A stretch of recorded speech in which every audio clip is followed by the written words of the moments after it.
भगवते वासुदेवाय। जय श्री हरि विष्णु। आज इस वीडियो में हम माघ मास के महत्व और उसके पहले अध्याय का श्रवण करेंगे। श्री गणेशाय नमः। अर्थ श्री पद्म पुराणांतर्गत माघ मास महात्म। एक पहला अध्याय। नारायणं नमस्कृत्यं नरं चैव नरोत्तमं दैवी सरस्वती चैव ततो जयमुदीरयते। अर्थात सारे संसार के कर्ता श्री भगवान विष्णु, माता लक्ष्मी और देवी सरस्वती तथा श्री देव गुरु बृहस्पति जी के चरण कमलों में मैं नमस्कार करती हूँ और इस माघ मास के महत्व का वर्णन करती हूँ। एक समय श्री सूत जी अपने गुरु श्री व्यास जी से कहा, उन्होंने, आदरणीय गुरुदेव, कृपा करके आप मुझसे माघ मास का महात्म कहिए, क्योंकि मैं आपका शिष्य हूँ।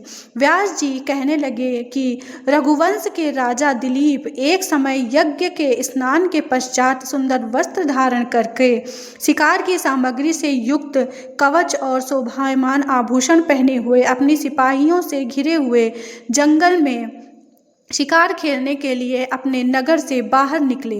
उनके सिपाही जंगल में शिकार के लिए मृग, वाघ, सिंह आदि जंतुओं की तलाश में इधर उधर फिरने लगे। उस वन में वन स्थली अत्यंत शोभा को प्राप्त हो रही थी।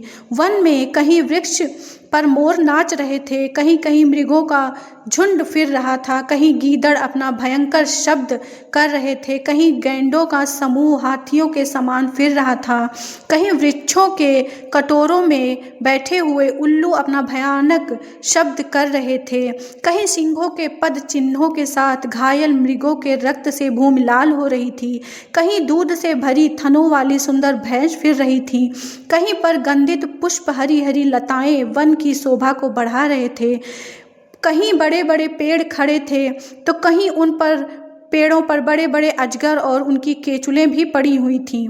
उसी समय राजा के सिपाहियों के बाजे की आवाज़ सुनकर एक मृग वन में से निकलकर भागने लगा और बड़ी बड़ी चौकड़ियाँ भरने लगा।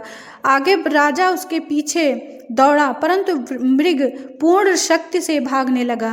मृग कांटेदार वृक्षों के एक जंगल में घुसा और राजा ने भी उसके पीछे वन में प्रवेश किया, परंतु दूर जाकर मृग राजा की दृष्टि से ओझल होकर कहीं निकल गया। राजा निर्जल वन में अपने सैनिकों सहित प्यास के मारे अति दुखी हो गया। दोपहर के समय अधिक मार्ग पर चलने से सैनिक थक गए और घोड़े भी रुक गए।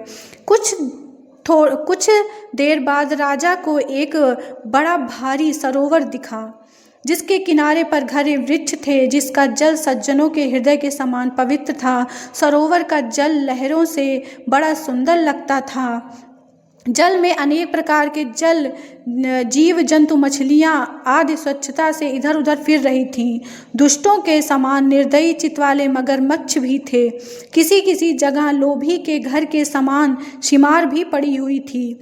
जैसे विपत्ति में पड़े हुए लोगों के दुखों को हरने वाले दानी पुरुष के समान यह सरोवर अपने जल से सबको सुखी करता है, जैसे मेघ चालक के दुख को हरता है। इस सरोवर को देखकर राजा की थकावट दूर हो गई। रात्रि को राजा ने वहीं विश्राम किया और सैनिक पहरा देने लगे, चारों तरफ फैल गए। रात्रि के अंतिम समय में शूकरों के एक झुंड ने आकर अंतिम समय में पानी पिया और कमल के झुंड के पास आया। तब शिकारियों ने सावधान होकर शूकरों पर आक्रमण किया और उनको मारकर पृथ्वी पर गिरा दिया।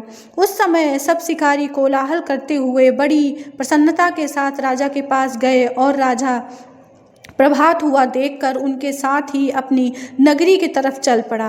रास्ते में एक तपस्वी को देखा, जिसका शरीर तपस्या और नियम के कारण बिल्कुल सूख गया था, जो मृग छला और वकल्प पहने हुए था। राजा ने ऐसे घोर तपस्वी को देखकर बड़े आश्चर्य से उनको प्रणाम किया और हाथ जोड़कर खड़ा हो गया।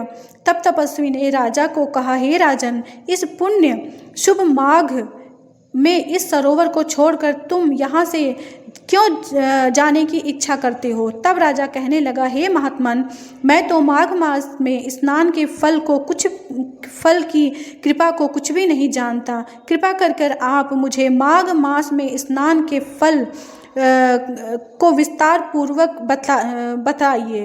इत्र श्री पद्म पुराण अंतर्गत प्रथम अध्याय समाप्त। बोलो विष्णु भगवान की जय। मिलते हैं दूसरे अध्याय में। ओ भगवते वासुदेवाय। जय श्री हरि विष्णु।